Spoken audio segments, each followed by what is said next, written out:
A situação sanitária que ocorreu em Portugal levou a que, a partir de março, o funcionamento das instituições fosse alterado, nomeadamente dos serviços e organizações que integram os assistentes sociais, o que levou a uma mudança na prática dos assistentes sociais.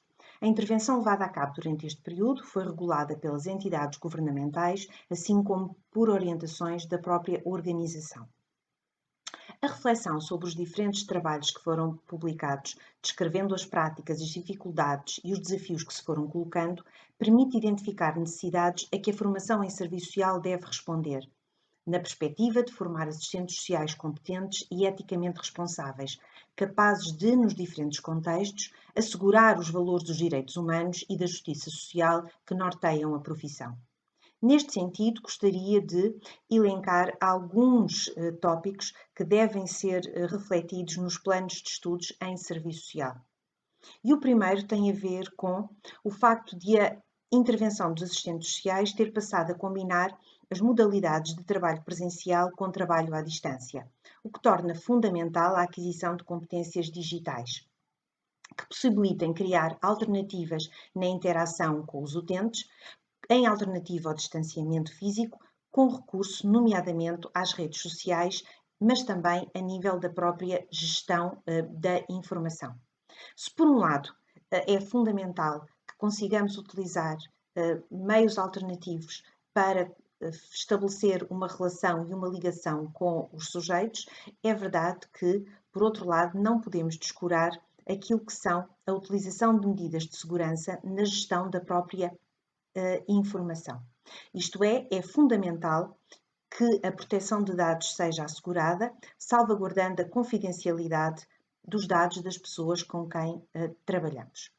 Portanto, um primeiro aspecto, eu diria que tem a ver com, enquanto profissionais das relações, enquanto profissionais que valorizam e estabelecem a sua intervenção com base na relação que estabelecem com os utentes, com os outros colegas com os outros profissionais de outras áreas, então é fundamental que o consigamos fazer não apenas no modo presencial, mas também com instrumentos que nos permitam manter essa relação apesar da distância física. E isto remete-nos para o segundo tópico, que tem a ver com a comunicação. É fundamental para o assistente social, é evidente que também para outros profissionais, mas aqui estamos a centrar-nos sobretudo nos assistentes sociais. É fundamental que a relação que se estabelece com os sujeitos seja pautada pela empatia, pela confiança, pela proximidade e pela responsabilidade. Tudo isto se vão constituir como desafios quando esta a comunicação agora muitas vezes é feita com distanciamento físico. E neste contexto, parece-nos então fundamental que haja uma clareza e uma clareza na definição das regras, ou seja, que haja uma transparência nos procedimentos que temos e que estes sejam justificados com o sujeito. Por outro lado, o tempo, ou seja, o respeito pelos ritmos do utente é aqui fundamental. E, neste sentido, valorizaria também a importância da continuidade do trabalho, quer pelo profissional, quer pela equipa onde ele se integra. Mais do que nunca, é fundamental que haja uma continuidade do desenvolvimento de trabalho que possa assegurar também o aprofundamento da própria relação com o sujeito. Ainda dentro da comunicação, gostaria de destacar as questões relacionadas com a comunicação vocal, ou seja, dimensões que têm a ver com o volume da voz, a articulação, o tom de voz, o ênfase e o ritmo. E isto porque sabemos que muitas vezes, quer a distância física, porque não estamos no mesmo espaço, ou mesmo estando no mesmo espaço, mas com equipamentos de proteção individual, sabemos que a voz ganha aqui um estatuto privilegiado na comunicação. E, portanto, o volume de voz mais alta, mais suave, transmite uma mensagem que é importante que seja adequada ao contexto da comunicação. E, portanto, a voz firme, confiante, é fundamental no estabelecimento da relação. Por outro lado, a articulação, a clareza do discurso, as palavras que devem ser bem pronunciadas, de modo a serem mais facilmente entendidas, tornam-se também fundamentais. O tom de voz. a manifestação de interesse que muitas vezes é percebida pelo sujeito de acordo com um tom mais ou menos monocórdico e que muitas vezes é o feedback do interesse que nós estamos a demonstrar naquilo que está a acontecer. O mesmo relacionado com a ênfase, na medida em que é importante também demonstrarmos que aquilo que a pessoa está a dizer e a sentir faz eco em nós e que permite estabelecer a comunicação.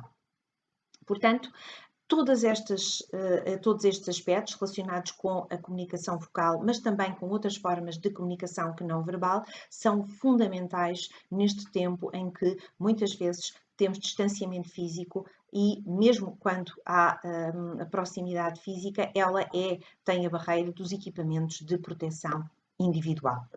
Para além destas questões que considero fundamentais relacionadas com uma relação mais direta com o sujeito, parece-me fundamental, a um terceiro nível, falar naquilo que é a intervenção em rede. E distinguiria aqui dois aspectos. Por um lado, aquilo que é a intervenção na rede social pessoal, ou seja, incluir a rede pessoal do sujeito na intervenção. Por um lado, como elemento diagnóstico ou mesmo como recurso da intervenção. É fundamental aqui conseguirmos envolver a família, os vizinhos, os amigos, no sentido de podermos promover condições para o bem-estar.